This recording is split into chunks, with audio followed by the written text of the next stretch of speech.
ma intiere geno ne odiochieng' mar yudhe makare arwakni machiegni e weche manyien mag ang'ich welo kama bende waikondo weche mopogore opogore ma otimore e pacho kaka achiel koda pinje malibamba warang'ane mokuom weche ma wamiyo pek. Otim uchunguzi ya kutosha, otim nonro malong'o mondo oyud ng'at monege no mondo ikele owachi gimomiyo timo ne nyathi matin ma jahiga 13 man gi future mbele. Familia mar Mary Triza japuonjre ma grade 7 ma yande onegi e yo magalagala koro kwayo sirikal mondo oruch chenro mar nono nek mare. Ile tunalipia leo, we are paying for 558,000 households, that translates into 2.2 million individuals. En fuong'ruok ne jo Kenya milion 2.2 maonge nyalo ka sirikal biro chulo negi chudo mag okumu mar thieth SHA.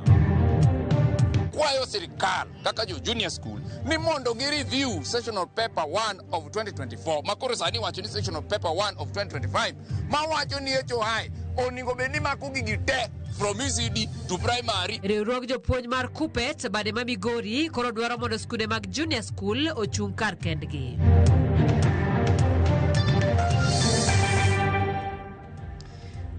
Machiegni nyakoro mogi tudri kodwa namba mar ote machuok en 236 kawo kamano bende wayudore e mbui mopogore yudwa achiel kachiel e mbui mag Facebook, YouTube, mbuino mar X kachiel koda mbui mar Instagram gi mbui mar TikTok. Nyinga Simfrozo Kinda, jaloko marwa en Belinda Phillips. Watawgi report malit kamalit gi kuyo podo kwako gweng' ma Rabuor e kar chung'od bura ma Suba North mano kaunti ma Homa Bay. Toknek mar Mary Triza japuonjre ma grade 7 school primary makam sama mane okwany ringrene ka obambi ol kuome asiri kaeto nege. Christina Tieno min japuonjre no mane onegi koro yuago nyathine kowacho ni en gi nyathi kata ne en nyathi mariek kendo koro lek mar nyathine mar bedo sister kata nana ong'adore nus.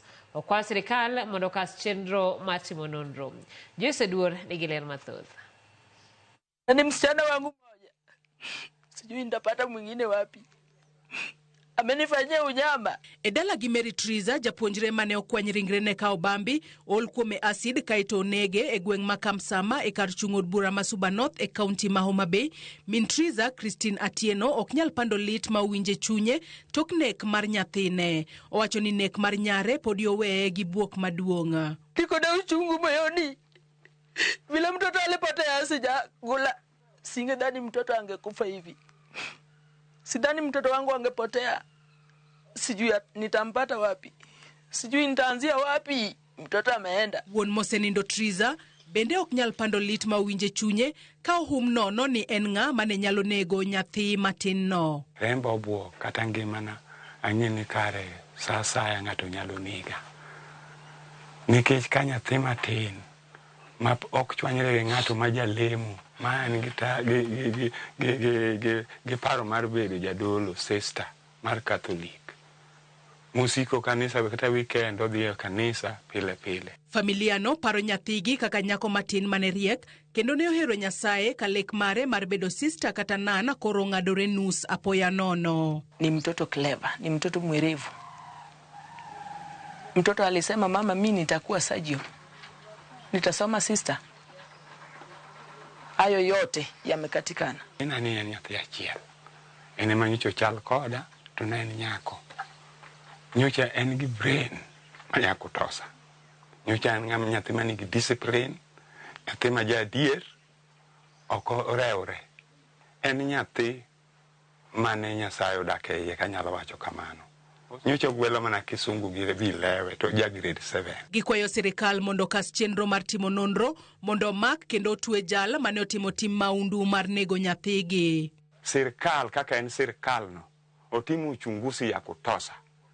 Otim nonro malong'o mondo oyud ng'at monege no mondo ikele owachi gimomiyo timo ne nyathi matin ma jahiga 13 man gi future mbele. Monegi to ambu neno kaka chalo. Sirikal ogol security ne te gi intelligence ge te mondo red ka onon gino maler. Kotelo ne alam e skul primary ma Kamsama kama japuonjre no ne some jaod bura ma Suba North Millie Odhiambo onyiso ichwang' mare e winek makamano kowacho ni nyaka oneni omak jal mane otimo tim maundu no kendo otweye. Motimore Suba North wakae Kamsama ka en wach marach mokoromo bedi ng'at mangima ma wiye tiyo nyalo timo. To nyithi skul gi to ok bi mul kantie, an okil mar nyithindo, an okil mar mine.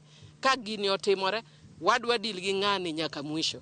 Jalup County Commissioner Masuba North Peter Mutiso oyango ni gidhi mbele gi timo nonro kendo nyaka gimak achich ma itudo gi maundu no. The investigations are at very advanced stage, and the investigative team had invited the homicide team from Nairobi, which is actively on the ground. The case has been taken with the seriousness it deserved. We've narrowed down on the suspects. Japuonjre no ne ogol lipot mar lal mare wuok tich jumani, kama bang'e ne okweny ringre ne kao bambi, ol kuome acid kaito onege. Sijui nitaanzia wapi. Joyce Oduor, Ramogi TV. En gima lit ahinya kendo wageno ratiro mar nyathino ibiro yudi mapiyo piyo kaka chik dwaro. Wadhi nyime kama jatend piny William Ruto koro wacho ni gibiro tiyo matek maneno ni onge oganda ja Kenya moro amora modong' chien e yor ndikruok kod chudo ne okumba manyien mar thieth mar SHA. Mato kiango jumbe moko mokalo ni piny owacho biro chudo ne kwan oganda duto maromo milion 2.2 maonge nyalo mar chulo omenda madwarore ne okumba makamano. Efinya Kidi nigi ler.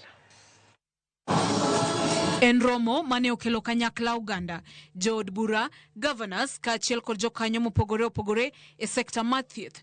Romo mabende jatend piny William Ruto omedo goyo poro ne chenro mar konyo e chulo omenda mag okumba mar thieth mar SHA ne Uganda jo Kenya maromo milion 2.2 maonge kod nyalo. Kaluwore gi Ruto, Uganda duto nigi ratiro mar yudo thieth makare kendo ma rang'iny mamalo mar ni mano e achiel kuom gigo mane osingo e kinde mane opedha yanga manifesto mare. It is also our commitment under the bottom-up economic transformation agenda that we are going to make it possible for those who do not have the means, those who do not have the income, those who do not have land assets to sell so that they can get help, that even them, they will be beneficiaries of health at the highest standard possible. Because health is not a privilege for those who can afford. It is a right for every citizen of the Republic of Kenya. Bende kata obedo ni oganda onge kod yuto marom, Ruto lero ni chenro mag thieth nyaka bed marom ne kidienje duto. Paro mabende nosir kod jatend migao mar thieth Aden Duale. Today those that have low incomes and vulnerable in our society sitting here will enjoy similar health benefits under the Social Health Authority, just like those who are privileged in our community. And that means, Your Excellency, the Social Health Authority is an equalizer for all Kenyans, regardless of their tribe, regardless of their education, regardless of their religion or their socio-economic status. Koloso e kar jot mare buore Nairobi, Ruto jiwo jood bura kaachiel kod governors mondo mi oriw lwedo gi sirikal mamalo kaka yor fwenyo jogo maonge nyalo kendo ma piny owacho nyalo konyo e yor chudo mar SHA. Magi timore e kinde ma okumba manyien mar thiethno osekwa kod achiedh nade kaka ute thieth kod jogo mawachore ni osebedo kakoto SHA. Efinya Kidi, Ramogi TV, Nairobi. Erokamano nya Efinya Kidi. Wadhi nyime kama jatend piny William Ruto ochayo joma osebedo ka iseyo telo mare kuom dwoko piny mbi mar kar jot maduong' ma jatend piny State House kalore gi okang' mar rwako kweth mopogore opogore mag jopiny kod jotelo. Ruto wacho ni okang' mare mar luongo jopiny e kar jot maduong' ma jatend piny en kalore gi chenro mare mar kelo jopiny mochando machiegni kod mesa mar telo kara bottom up. Chris Owino nigi ler. E bodwe achiel mokalo, rangach mar State House oseyaw maduong' ne kidienje duto mag jopiny kaachiel gi jotelo. Next month tunapatiana shilingi bilioni 5 kwa vijana ambao wanafanya biashara. Josiasa, jotend ute lamo, rowere nyaka jopuonj duto osebedo welo mag jatend piny William Ruto e romo mohewo 30 e bodwe achiel kende. Okang' ma kamano osemiyo josiasa maketo sirikal tesre go tok William Ruto kod kit Kamasia kuom loko State House paw siasa kendo duoko duong' mare piny.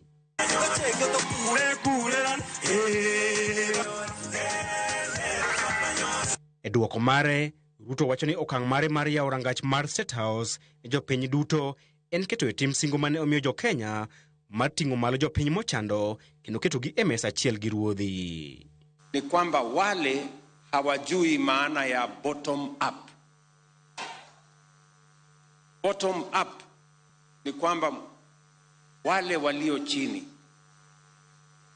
kwa mapenzi ya Mungu watainuliwa mpaka waketi mahali mumeketi leo.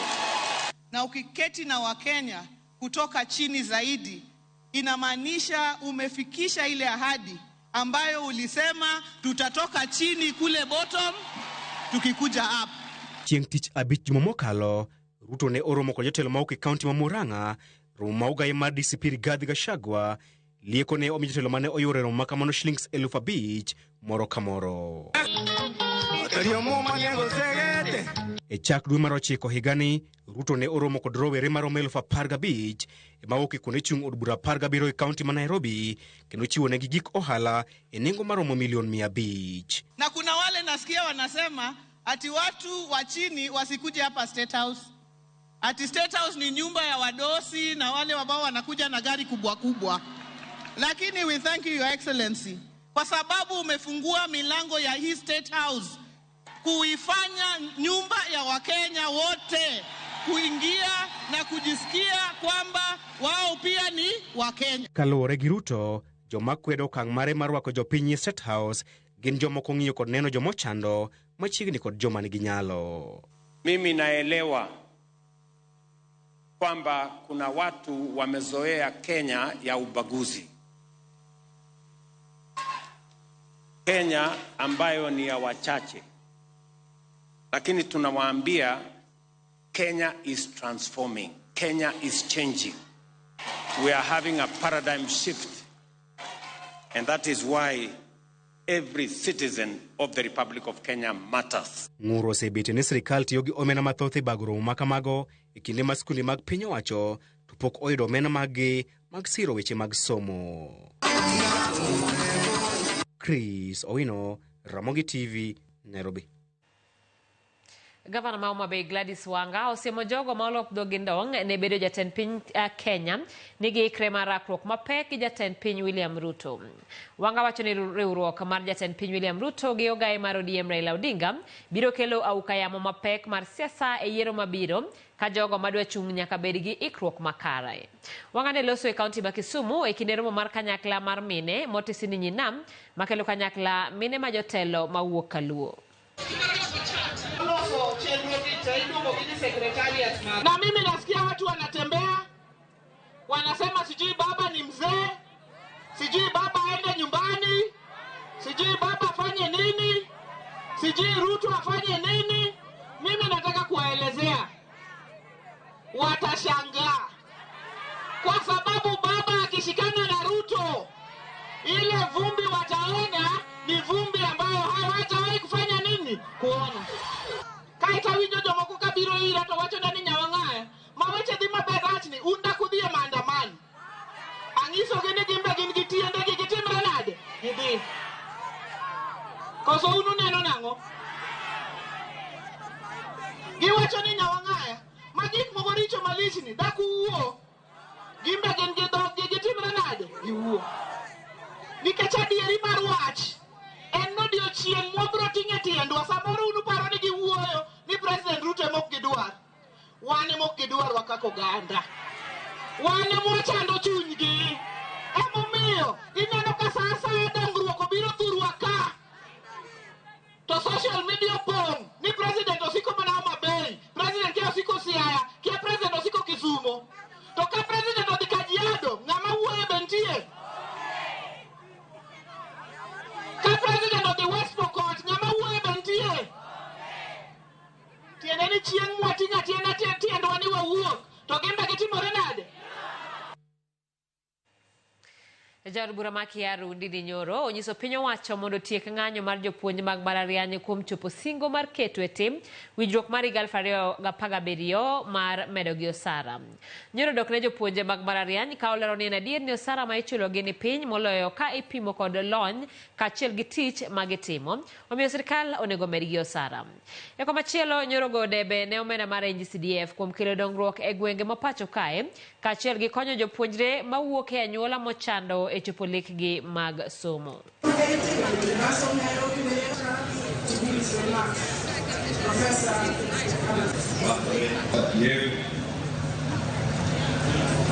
CDF is not about members of parliament. CDF is more about the Kenyan people.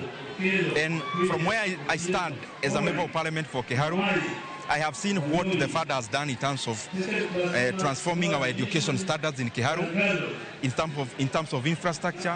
CDF should be anchored in law so that we do not have the kind of disruptions we keep on having every now and then. We call upon the government to honor our lecturers, to honor the professors who do this tedious work of dispensing knowledge in our institutions, and please honor their CBA. Our lecturers, our professors in Kenya are not remunerated in accordance to their skills. Manen jang'ad bura maduong' David Maraga koro wacho ni jatend piny William Ruto chiwo asoya koluwo chenro mag jiwo yuto oganda motisi ni empowerment kod rwako ji e kar jot mare ka sekta mar somo to dhi kapodho. Kane oloso e kaunti ma Kisii kama ne oyuorie nyasi mar sidho kondo ne jopuonjre kar tiegruok mar Camel Park, Maraga wacho ni en gima rach ni jotije mag mbalariany ni e ng'anyo sani to nitiere omenda migoyo godo jo Kenya matin mochopo e kar jot mar jatend piny bor kama moko ipogo e rombe masani otisi ni empowerment. Maraga osingo ne jo Kenya ni obiro medo chiko ite ne midhiero ma jo Kenya kaloe gi geno mar biro kawo kom ker e yiero mar 2027. 19 crisis. You have seen members, the deputy president and other ministers going around distributing money in the form of empowerment. Some of them have even gone to State House that they are going to, and have received money there. What nobody has told you is where this money is coming from. The simple fact is that this is money which has been taken from public coffers and it is being given to the public as though it is donations from the president and his government. This is your money which has been stolen from you, and it is being, actually it is bribery in advance of the 27 elections. And that should not be in doubt at all. Because as I've said, there is no budget line where that money has come from, and that's what is creating all the problems. Kawadhi nyimeni jatend migao mar arita Kipchumba Murkomen ojiwo apisas mag arita mondo onyuak oganda e chenro mag jiwo arita kwe e pacho ka. Murkomen mane loso e kaunti ma Nyamira kama norome kod apisas mag arita onyiso ruodhi jolupgi kod apisas mamoko mondo obed kod ng'iyo mar yuoro nyasi mag oganda mondo giyud thuolo mar twak kamoro achiel kod jogweng' e ng'eyo midhiero ma gikaloe kod kaka arita kwe inyalo ridi. Moko kuom apisas mane ochopo e romo ma kamano ochiwo ywak gi e wi achiedh nade momakogi ma mondo gitiyo tijegi e yo makare ka gidwaro mondo sirkal okonygi e yudo apise makare chenro mag wuoth e kind weche mamoko.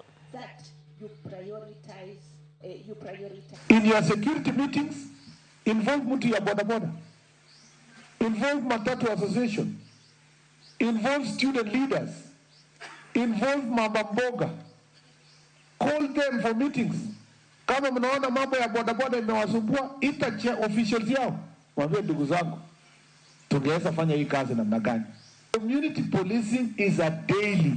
You cannot be an OCS umekuja kujifungia police station ati umekuja kazi ya askari, ati umekuwa upale hata ujui, hujawahi enda harusi, mazishi, hujaenda kanisa, hujaenda nini, utembei in the community.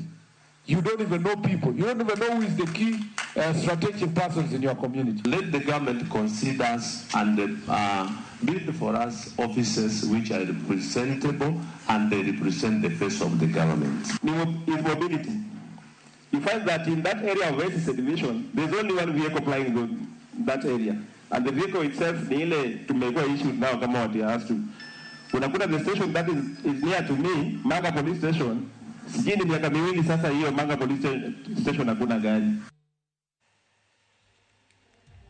Yakaramogi kanyo wakauyo mokwongo cheno en marangichwela no ote komolo ka Blessed wachano na wakaintire Oyugis Matthew Ochieng wachano Ramogi TV kaintire Sio Kimau kaneno kanyo ka Trevor Junior wachano na wakaintire Kericho Nyarkumonga wachano news kaintire Nairobi Kenny wachano na news kaintire Kilifi ano ka Jared Michael Beneno wakanyo so leo wachani mosna baba na Richard Nyang kantie Kibiri Ward Anivon ero kama na nyakom Otemari Trevor wachano na Kericho kod William Rapemo Mili wachano Millicent Kinyi neno news kanyo kaintire eboma Nairobi Nyakoromogi waka uyo machuok kikidhi mabor pod duogo kod weche manyien.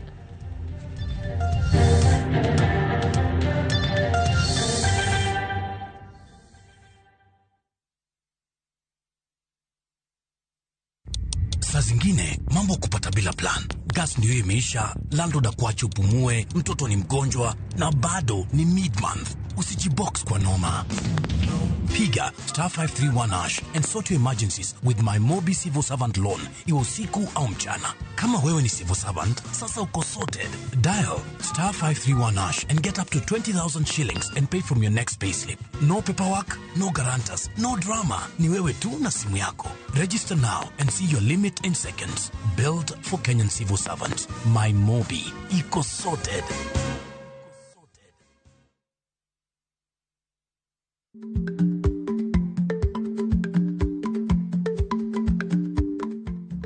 Ichagweno to ichao gwang. Matiende ni, kapok ingado bura ewi wach moro amora, kuong inon ng'ama rach.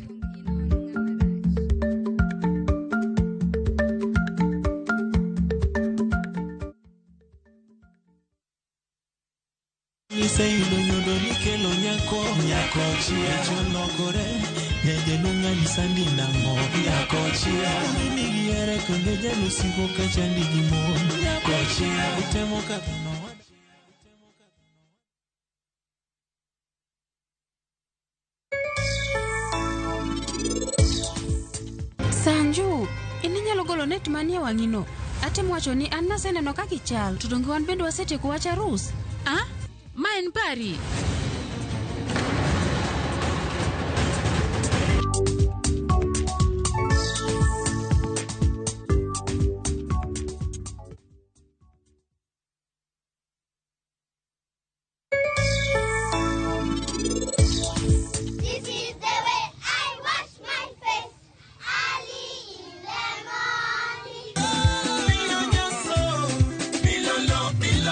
If something is mine and I choose to give you, why do you say, wow, instead of saying, thank you? We, friends, teach, advise, and learn.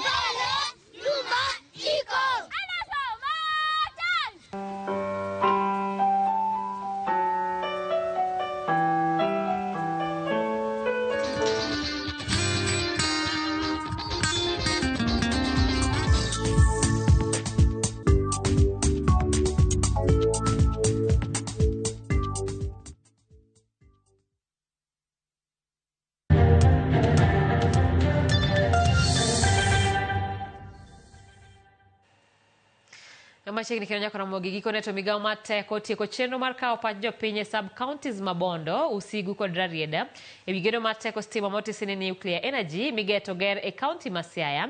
Gino mabiro muonyo omenda maromo shillings bilion 500 kendo biro kawo lowo e kind eka 92 kod 120. Kata giloso sa chenro mar kawo pach jopiny sub county mar Rarieda, mokuom jopiny onyiso geno margi ni ponono apisas mag nuclear oketo e tim yore mag rito alwora kod ngima dhano motelo ne dhi nyime gi chugo kambino. Kaunti ma Siaya biro yudo kambi maduong' mabiro chugo thuolo mag tije ahinya to ne rowere kendo bero chumi mar piny Kenya.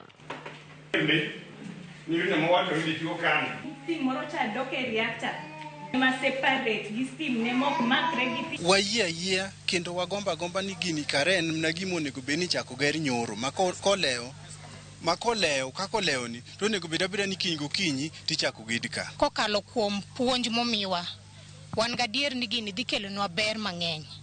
Ng'enywa kani kae gin jopur. To pur kae kobiro to ji mang'eny dhi bedo ni gin gi yore mag yuto gi mapile pile. Kanyo wawuotho kuonde beaches go te, wayudo kaka jopiny mokwongo onge sitima. Kendo wayudo ni kata ma sitima mosebedo ka itiyogo everywhere ok reach the beaches.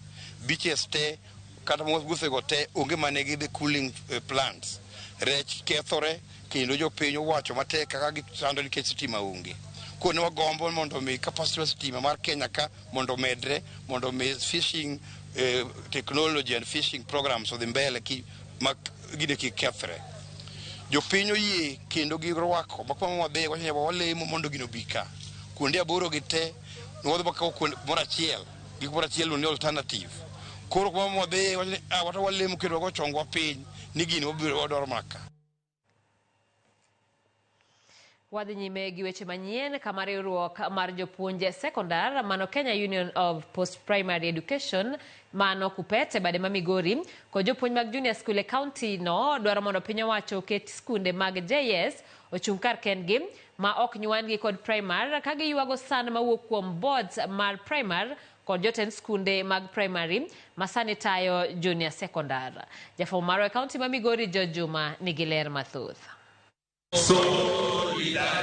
E kinde ma piny owacho kod ji mamoko e sektor mar somo medo keto kenge mag tego somo e skunde mag junior sekondar, riwruok mar jopuonje mag skunde mag sekondar, the Kenya Union of Post Primary Education Teachers Kupet kod jopuonj mag junior sekondar e kaunti ma Migori dwaro mondo koro sikunde mag junior sekondar ochung kar kendgi. Gidwaro mondo sikundego mag junior sekondar obed kod board mag-gi, oketnegi omenda mag gitenge mok ne doka okalo kuom skundego mag primary kendo omigi jotend sikunde manyatayo skundego. Aseteme sani igni adek. Koro Hanson lwedo makoro timo gini oyudo niya kare ok nobere sekondari samoro to primary to koro ok obere saidi.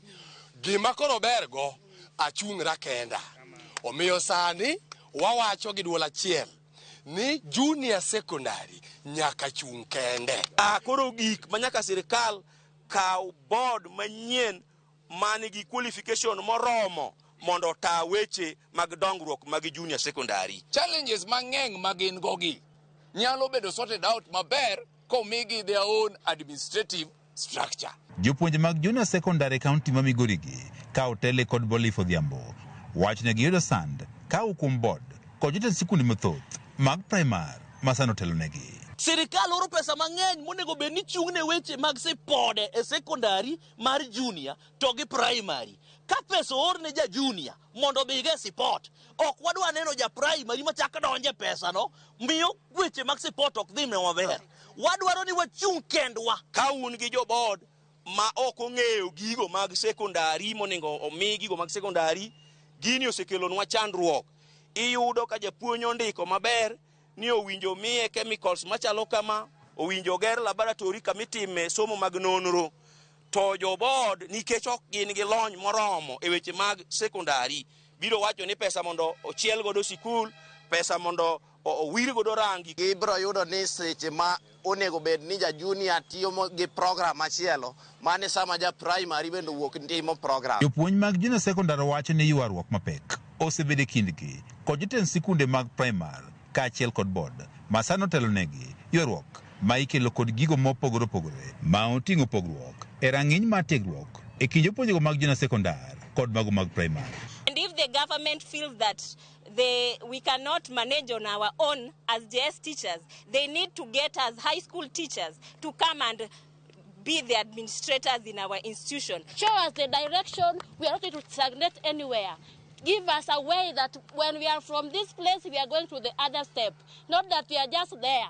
We are just there waiting for I don't know who from where to come and tell us to go where. Jagoro mar Kupete bade ma Migori Samuel Orwaja Solo kaachiel kod jakom mare Henry Otunga wani junior secondary nyaka koro keti ma ochung kende e or telo, omenda kod mamoko mondo eka koro chendo mage odhi e yono makare. Koro wakwayo sirikal kaka jo junior school ni mondo gi review sessional paper 1 of 2024 makoro sani wacho ni sessional paper 1 of 2025 ma wacho ni HOI oningo beni mako gigi te from ECD to primary to June. Penjo maduong' en ni to bende sikunde mag junior secondary ka oketo chung' kar kendgi bende omenda ma gidhi yudo ka okalo kuom mano miyo jopuonjre ma ong'ere kaka capitation nyalo miyo gichung' kendgi e yo motegno.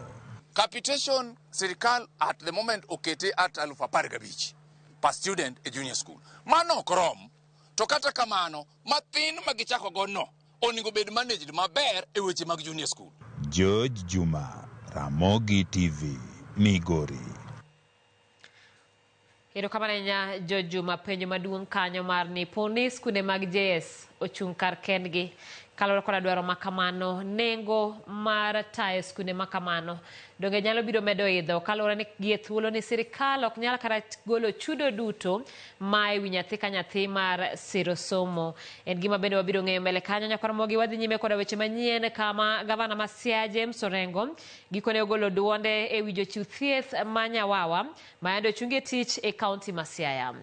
Gavana Orengo ogolo chik mondo tim nonro matut ewi wachno koyango ni nitiere barupe ma oyudo kowuok kuom jochiw thieth mane ochungie tich mayuak ni ne ochungi e yo ma ok ni kare. Jumachiel koro bang' board mandiko jotije piny owacho e kaunti ma Siaya thicho oko e tich jotije 380 mosebedo katiyo e migawo mar thieth e kaunti ma Siaya ataro mar chik. Gavana ma Siaya James Orengo gikone oloso ewi jotije ma Nyawawa e kaunti ma Siaya. Koloso kod jofwamb weche e apise mage, Gavana Orengo owacho ni oseyudo ywak mathoth kowuok kuom jogo mane ochungie tich kendo golo chik mondo od buch kaunti ma Siaya otim nonro matut ewi wachno. I have received a petition dated 15th September from a number of persons named in the petition expressing concerns for purportedly having been unfairly dismissed by the county government of Siaya from service in the health department. A similar petition has also been presented to the County Assembly of Siaya. At this stage, I do not wish to compromise or interfere with the inquiry or intervention that will be undertaken by the County Assembly or any other investigations that may be launched by the agencies of Kenya's criminal justice system. Gavana Orengo bende wacho ni jogo ma utudore kod wachno owinjo timnegi nonro mar kit kaka gidak, komedo ni od buch kaunti ma Siaya owinjo kaw thuolo mar jumbe 2 e tieko nonro margi. I urge them all to carry out thorough investigations and expose this scam for what it is. It would also be necessary to conduct lifestyle audits on some of the individuals who could eventually become persons of interest. Noting the public outrage over this issue, we urge the Assembly to conclude this matter in a fortnight. Bende oyango ni jogo moyud kod ketho ibiro kawnegi ondamo mager mar chik kaluwore kod pen chike ma pachoka, komedo ni nyaka gibi giti kod duoko mar nonro mowuok e od buch kaunti ma Siaya kod migepe mag sirikal mabiro timo nonro. The county government of Siaya will cooperate fully and abide with, in accordance with the law, each and all recommendations and resolutions made by the county assembly or other relevant state organs, including the enforcement of administrative action. Gavana Orengo omedo ni nitie dwaro mar nono kit kaka jochiw thieth go mane ochungie tich ne ondikie tich kaponi en kaluwore kod chik kata oyo. Kolero ni nitiere yo maler mayango kaka winjo ndik e tich jotije piny owacho. There is need to engage with the victims and address their plight in the context of the manner in which the issue arose. There are clear procedures for qualified persons to be appointed and deployed as part of the staff establishments. Mabiro tok jochiw thieth 380 mane ochungie tich ni gin jotije ma Nyawawa bago ng'anyo e kaunti ma Siaya ka gikwedo ni ok gin jotije ma Nyawawa. En odiochieng' mar adek kapod imanyo ringre jalupo moro mane onimo e pi e dho wath Ngege mayudore Kisumu West. Anyuola mar jagono kod jolupo wetene nigi chuny lete sama gikwayo piny owacho kod jotelo mondo konygi gi gige goyo abal kod yiedhi kata speedboats mondo migi yot e manyo ringre jagono kendo bende keto kenge manyalo konyo e geng'o masiche machal kamano. Jafwambo marwa Millicent Adhiambo ni kod ler mathoth. Menyo mar ringre jalupo moro ma jahigni 40 ma oyang nyinge kaka Steve Ochieng Tom ochopo odiochienge mar adek e dho wath Ngege mayudore e sub county ma Kisumu West. Jogo abal mawuok e tend dho wedhe malworano tend arita mag dho wedhe Coast Guard kaachiel gi jolupo giwegi tiyo kanyakla mar timo menyo ne ringre jagono e sama anyuola mare to lit pod omako chunygi. Huyu jamaa tumekuwa na yeye na watoto 4, 3 boys and 1 girl. Koro nogona simu saa 4:48. Mano nyisa nolwar e pi. Min mare Monica Aoko ne okwayo piny owacho mondo omiye jolupo gige kilwa manyasani mondo kony e geng'o midhiero ma kamago. Wawuoyo kode saa 7 ka wan kode mesa wachiemo konano dhi nam. Koro mo gimoro saa 4:30 madhi 5 tayudo report ni nolwar e pi.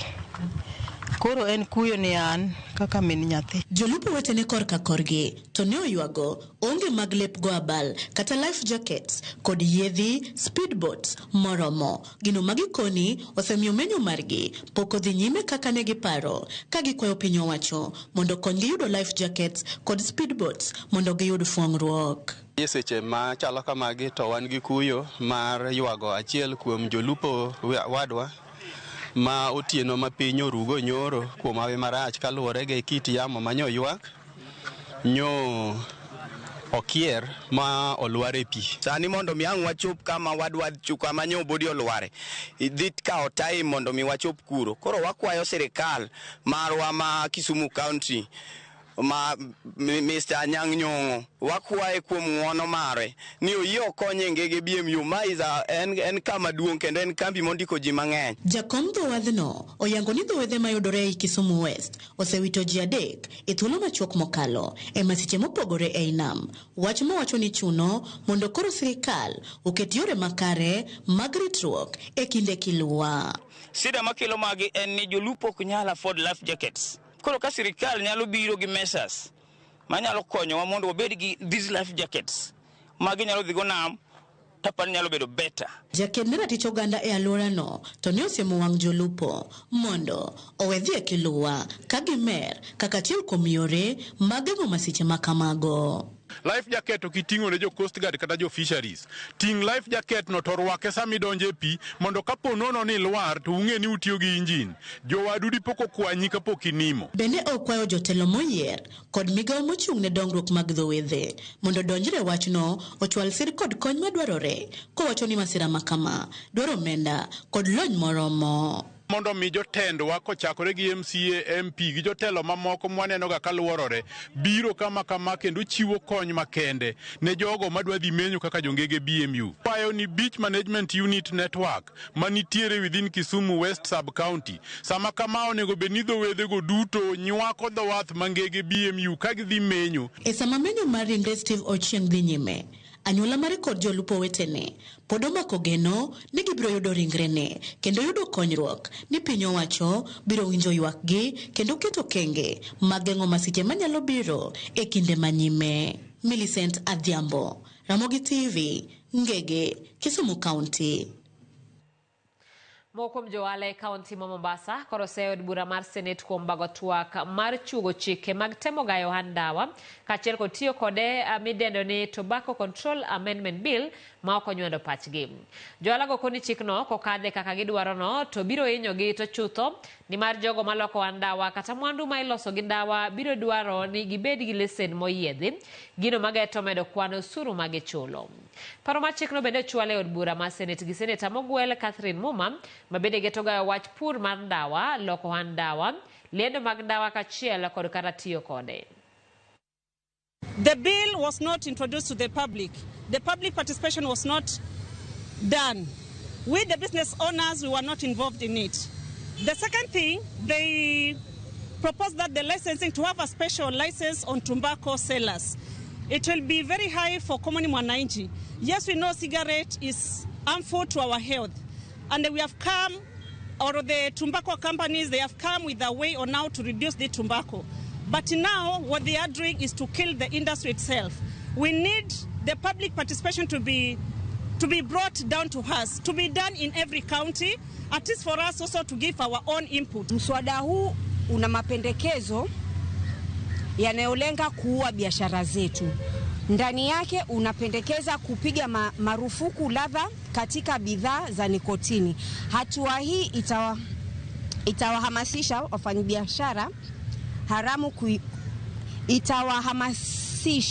wafanyabiashara haramu kuingiza bidhaa haramu katika soko la Kenya, na hivyo kutunyima sisi wamiliki halali wa biashara fursa ya kupata kipato halali kwa kuuza bidhaa halali.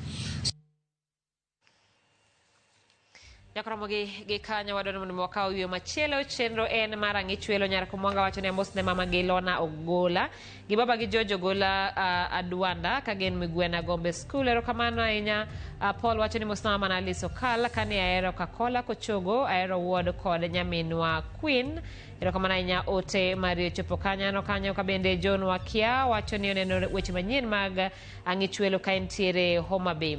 Brenda B wacho ni mosna min Lydia kane Sigiria neno kanyo Ote mar Trevor wacho ni mosna William Rapemo kantiere Kericho.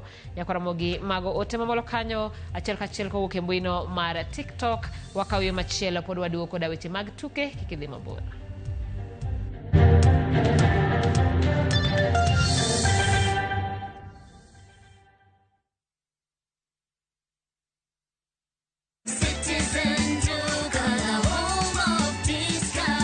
Looking for unbeatable deals? Citizen Duca has you covered. Get 1.5 Jik regular bleach at 745 shillings down from 798 shillings. 800 grams bar soap at 205 shillings down from 230. And 200 grams toss at 79 shillings down from 105 shillings. Shop conveniently on citizenduca.com or on the View Sasa app and have everything delivered directly to you. Citizen Duca, the home of discounts. Citizen Duca, the home of discounts.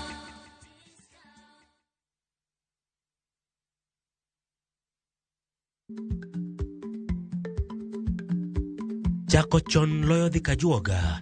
Ma tiende ni bedo gi ikruok momondo geng'o masiche kod midhiero mang'eny mabiro e ngima dhano.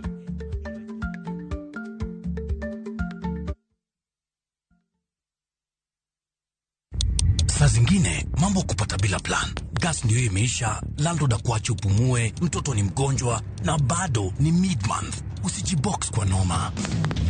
Piga *531# and sort your emergencies with my Mobi Civil Servant Loan, iwe usiku au mchana. Kama wewe ni civil servant, sasa uko sorted. Dial *531# and get up to 20,000 shillings and pay from your next payslip. No paperwork, no guarantors, no drama. Ni wewe tu na simu yako. Register now and see your limit in seconds. Built for Kenyan civil servants. My Mobi, iko sorted.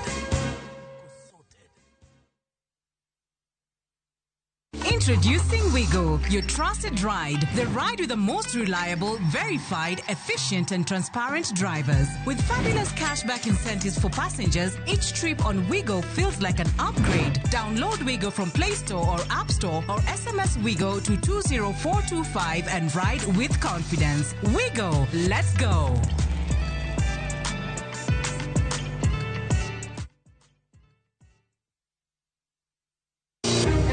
Kwere luo negero kund dhok. Kata kamano, kuo jamni oloko timbe oganda kendo moko koro nindo gi jambgi e udi. Waka kwarito gi oknenwa kano gi yot. Onge kaka warito gi nikech waonge gi gik manyarito kaka bunde. Ei gweng' mar Agana Suna West, e kaunti ma Migori, kuo jamni e yor ang'enge kod nek omiyo miero dong gunda ka nyithindo dong kie. Kata dod dhok ing'e noka gigoyo. Dod mayie mane gigoyo. To gidonjo to gisogo gombe mayo gi bunde to gigo chigi gi bunde to giwuok gidhi. Kata kamano, moko ne gin jokuo jamni to sani giyudo lokruok kendo bolo timbego piny. Tudri kod Walter Nyambaga chieng' Ngeso saa 1:30 otieno kokeloni sigana mar adhonde kuo jamni.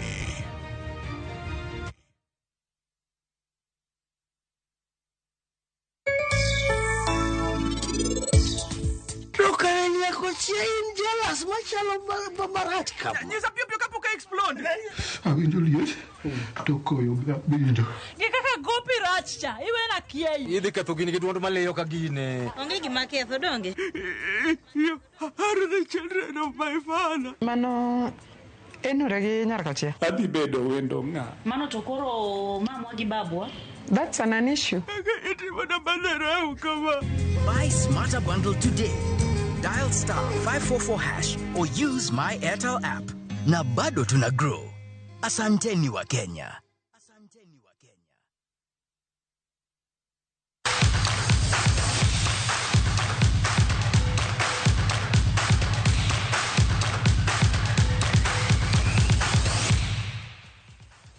Weche Manyien Mag tuke Matthew Kipsang ong'ado